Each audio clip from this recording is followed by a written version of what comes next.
Bonjour à toutes, je vous retrouve cette semaine pour un tuto nail art au pinceau de détail et je vais vous montrer comment j'ai réalisé cette petite plume de pan. Donc pour ça j'ai appliqué un vernis blanc en fond sur l'ongle sur lequel je vais faire le motif. Donc ici j'ai choisi de faire simplement un accent nail et de dessiner juste sur un doigt. Si vous n'avez pas beaucoup de temps, c'est vraiment la solution idéale. Sur mes autres doigts, j'applique un joli vernis Ruby Wing, donc il est vert pailleté. En fait, les vernis Ruby Wing changent de couleur sous les rayons des UV. Autant vous dire que là, il est resté vert. Hein. Donc à la première couche, on pense qu'il n'est pas du tout opaque, que ça va être une catastrophe. Mais en fait, en 2-3 couches, c'est très bien.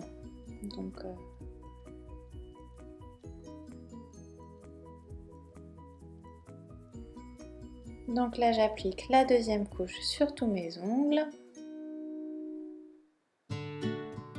Donc c'est un vernis vert avec des petites particules et des paillettes dorées, très jolies. Et pour avoir encore plus de paillettes, j'ai appliqué un vernis Golden Rose à paillettes dans les tons encore un petit peu doré, vert et violet. Puisque je vais faire ma plume en violet, donc je trouvais que ça faisait un rappel assez sympa. Ensuite, pour dessiner ma plume de pan, j'ai pris mon pinceau de détail qui n'a presque plus de poils, il est temps que je le change, et plusieurs peintures de couleur acrylique, donc de la violette, de la noire et de la blanche. Et en fait, je vais faire un camailleux de violet, comme ça je vais mélanger un petit peu de blanc à mon violet qui est très foncé.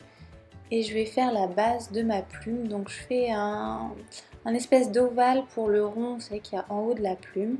Ensuite je fais une tige et de chaque côté je vais venir faire les petites plumes. C'est un petit peu le même principe que pour faire une plume en fait, hein, sauf qu'il y a le petit œil en haut qui fait que c'est une plume de pan.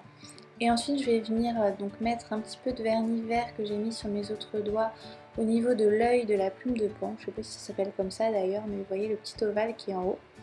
Et ensuite je vais jouer avec les contrastes, donc plus foncés, plus clairs. Je vais ajouter plus ou moins de blanc ou de noir dans ma peinture de base, donc ici la violette. Et c'est ça qui va venir donner un petit peu de relief à la plume. Je fais des plumes plus larges et plus grandes en haut qu'en bas. Ensuite, toujours pour le rappel, je viens appliquer quelques petites paillettes, les mêmes que sur mes autres doigts, à l'intérieur de ma plume. Je fais l'espèce de petit zigouigoui au milieu pour que ce soit au plus juste d'une vraie plume de pan. Et bien sûr, je n'oublie pas la couche de top coat pour protéger le motif et qu'il dure plus longtemps. Et voilà le résultat, j'espère que ce tuto vous aura plu. N'hésitez pas à me dire ce que vous en avez pensé dans les commentaires. Et moi je vous donne rendez-vous la semaine prochaine pour un nouveau tuto. A bientôt!